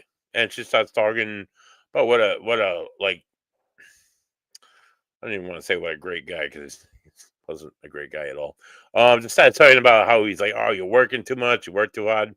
I do. I work a lot of overtime. You would think what a caring, loving grandfather, but in actuality, this is like the last person that I would have wanted to come through. This was the Tuesday, second weekend in June, just before my birthday. He had my maternal grandfather, George Mark, who had died the 2-3 days before. I would have loved to be in bedside with him. I would have loved to sit there and watch him die and tell him what a fucking piece of shit scumbag he is. Child molester, sold his children into the sex trade, piece of shit, psychological nightmare. When Diane realized who he was, like, oh no, like, oh yes, this is who we're talking about. So, just like whether you're ready for it or not, some of the stuff these mediums have to tell you, how she knew it was, he had just died, and like these little things that he would say, these just things that he would like, how he loved himself, and that all came out through this reading. It was all like him like, I'm not gonna be saying sorry. I'm not gonna be telling you I'm sorry for any of like stuff I did or any of the awful things that I did. I don't have to apologize. I hope you're burning in hell, George. Things like that. Year in review. Just like didn't expect that to happen. Just really paranormal wise, as an investigator, like, wow, this is like one of those moments. Like, wow, I don't expect it. I don't want it, but it happened regardless. They come to you whether you want them or not to. So I hope he's burning in hell. But Diane Lupo, Christina Marie, fantastically. Sarah Gagny, she hasn't been on a show with me, but she's done investigations with me. Her and Christina accompanied me to the Varnum Memorial Armory, which we did a little bit of a walkthrough a couple Saturdays ago. I asked Christina to come with me. I'm like, I'm going to take you somewhere. I'm not going to tell you where I'm taking you. And when you get in the car with me, I'm going to pick you up at your house. I'm going to blindfold you. So you're not even going to see where we're going. So she's like, as we're driving there, she's like, all right. She's like, I'm seeing like a field. It's a really big field, and it's surrounded by woods. She's like, that mean anything to you? I'm like, yeah, kind of, okay. And she starts talking about a cemetery behind a cemetery. A cemetery behind a cemetery. Yeah, that made a lot of sense. And then she started talking about little other things that didn't really make sense, but they ended up showing themselves later on that day. So I took her to the grounds of the former Rhode Island School of the Feeble-Minded. It was opened as that in 1902. It later became known as the Ladd School. Anybody who's familiar with Rhode Island awful history, the Ladd School was just an institution that started as a home for folks who were intellectually challenged, or maybe on the spectrum, or maybe just had mental illness that was just totally disabled them. And this was like an area. They had this eugenics program in the turn of the 20th century, where they separated the mentally and physically disabled away from the rest of the population, and they gave them their own like little community, I guess, where they taught them farm applications. Well, some of the state of Rhode Island started using it as a dumping ground for juvenile criminals, delinquents, wayward teens, promiscuous teenage girls, and the criminally insane who couldn't find a home at Howard because maybe they were too young. Howard was the mental institution in Rhode Island at the time. And a lot of scandal, a lot of abuse, a lot of murders, a lot of rapes that took place, abortions buried in the woods, awful scandals of abuse. One of the most profoundly developmentally disabled units, the Evergreen Center, which is still standing. It serves as drug rehabilitation center right now. It was known for the most abuse cases. I've heard stories from staff who remember witnessing them lining people up outside the building, turning on the fire hose, and that was at Bass, fire hose at point blank. Some of just the worst, most awful, atrocious, kids going missing, kids being found murdered in the woods. Just awful history. And of course, they just swept it all under the rug because it was a lad school. So a lot of awful negative energy there. And she picked up on it almost immediately. It was telling me things about like kids that went missing, and like seeing happy memories and then seeing awful, atrocious things. She knew right where we were about a half an hour after being there. And honestly, the two of us were standing in the middle of the woods behind this Evergreen Center, where there's supposedly a cemetery of all the victims that are buried. I swear to God, I heard 3 like distinct footsteps in the frozen leaves behind me. It was just, I'm yet to get into that far into the audio. I'm digging further. I'm going along. I'm listening to everything I have. I want to be sure, but holy shit! It just like interesting. That was case 11 for Ocean State Paranormal. I was able to investigate a few of the buildings before they tore them all down. Really ridiculously haunted place. So just check out Christina Marie. You can, like I said, you can find her on Facebook. You can find Diana Lupo on Facebook. A few other good mediums. Sarah Gagny, La Chat Noir. That's what she goes under. LECH La Chat, like I chat Noir. Before BM's got on, I started talking about beer a little bit because BM's is in like rehab. I didn't want to talk about beer too much. So I want to be in the closing minutes of this 2-hour broadcast. Holy shit, I haven't gone 2 hours in so long. I want to talk to you a little bit about some of the other ventures that we have here on A Van Down by the Riv podcasts. So I'm going to share my screen again. I'm going to show you some fancy stuff. We're going to go into on YouTube. You can find us on YouTube. This is a Van Down by the Riv podcast. We have all the shows of the Goat and the Ghost. We have 3 Dudes Brews. That's me. I think I'm like putting it on. This is us, the show. This is us. We go to different breweries, drink different beers.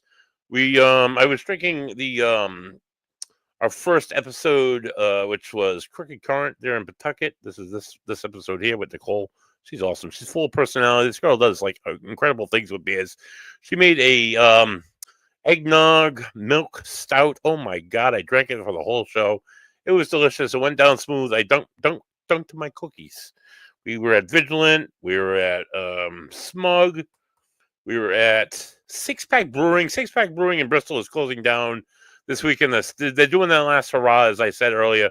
Run out to see them. Grab some of their good beers if you can. These are all our shows. This is the mid-card. Hopefully BAMS will rehash that next season, next year. We have shows with Steve. Coach Steve, Coach Steve brings us a lot of good intel. Coach Steve gave me some really good intel about the drones this past week. I'm sorry, Jeff, I didn't get to the drones. There's been drones over like the military bases. There's been drones over New Jersey. Some people in some higher places have been saying that, hey, these are aliens. These are not drones. I'm like, why can't we capture these? I don't understand. I don't know if I buy the whole UFO thing. I don't know if I buy the whole independence thing. I don't know what I buy. I think it's just a bunch of kids with drones. Honestly, you can buy drones anywhere. Why couldn't it be just some kind of an organization of drones? I don't get it. So if you're looking for more, I can't get into drones. That's too much of a conversation. I'm sorry, dude. I'm going to talk about Three Dudes Brews for a minute. So you go to Facebook, Three Dudes Brews. Here it is. You go to our Facebook page. We have so many followers. We have so many likes, yada, yada.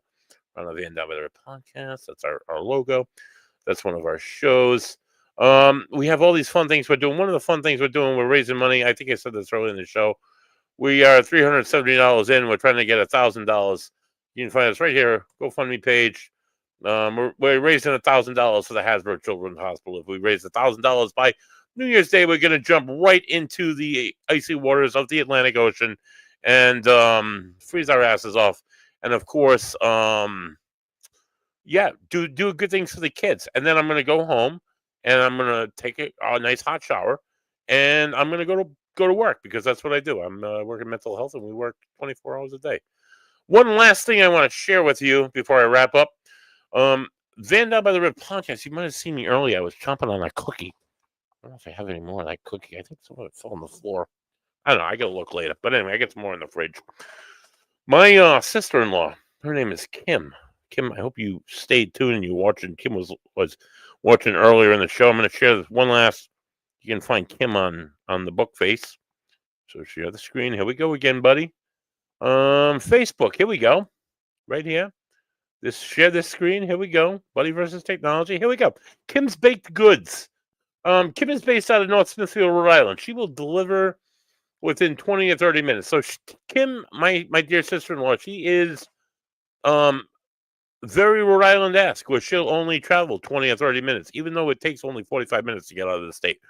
So from her, that might be like, if you live in East Providence, she'll deliver to you. If you live in Warren, she might deliver to you. But if you live in Bristol, that might be too far.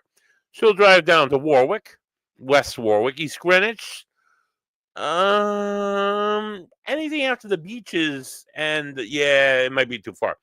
But right here on this show, I'm offering you this one special. Kim does all these baked goods, and I'm going to just get into them really quick. Her menu this week in a moment. While Kim will only deliver 20 to 30 minutes, I'm offering this Ghost and the Goat special.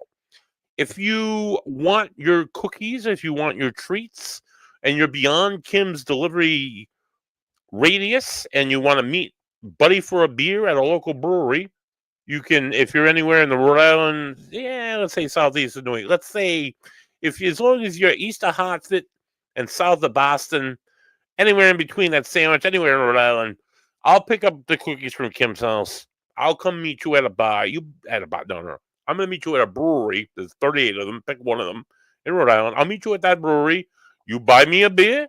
I give you the cookies. That's your delivery fee. You buy Buddy a beer.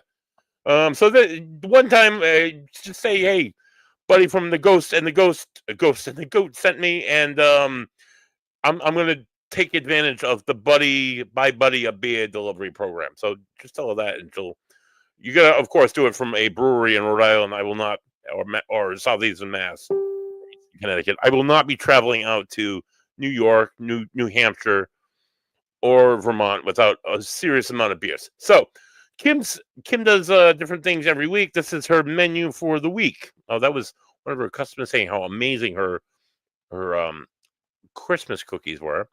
So she still has honey for sale. Kim has these. I think the bigger ones are $50 and the small ones are $30. Let me tell you something. They're infused with Jokers. Oh, these are infused with Concord Rose. Concord Rose is a good hybrid. Yeah, there is 4 ounces for $30, 6 ounces for $50. It is delicious. You can barely taste Concord Rose or Jokers or whatever she has infused in there. It's quite strong, but I don't know if it's going to knock you on your ass. It's good to put in your tea. Costas, my dude, let us do a marijuana mead. That would be so friggin' awesome. Let's call it, what did I say? Weed mead? I don't know. We'll do something. Mary Jane's mead. That's what I'm thinking. So stay tuned for Three Dudes Brews and Kim's Baked Goods to do a collab. The next thing on our menu, chocolate fudge cookies with white chocolate chips infused with Concord Rose. 100 milligrams per cookie, 2 cookies for $10. Let me tell you something. I'm a big dude. Anybody who knows me or doesn't know me, I'm about 6'4", and I'm up at around 400 pounds. And 100 milligrams, it wouldn't knock me on my ass. But after a cookie, I would definitely feel like I just had a 100 milligram cookie. 200 milligrams, I've gone up around there. And before I went to a Christmas concert for my aunt and felt like I went to the greatest concert I've ever seen. I've seen Roger Waters in concert. I've seen Metallica many times. I've seen Pearl Jam, which is the best show on this earth. That Christmas concert was like right up there because I was eating some delicious cookies. Anyway, those look really good. The next item on the menu for Kim's Baked Goods: cinnamon sugar pumpkin bread infused with Concord rose. Again, 200 milligrams per slice. Holy shit, that is some pumpkin bread, ladies and gentlemen. Look at that. One of these little, look at how, one of these little slices here. One of these, I'll eat one of these, and I'll go to Christmas caroling at my aunt's house and have a fucking blast. It takes all the pressure and all the stress off, and you don't have to worry about awkward moments or like, shit, I'm bored, or this is lame. Nothing is lame with Kim's cinnamon sugar pumpkin bread infused. The next item on the list. This is a personal favorite of mine. This is one out of Hulf's cookbook. The 3-layer fudge shortbread, chocolate, and peanut butter infused with Joker's fudge. 50 milligrams for one of these pieces.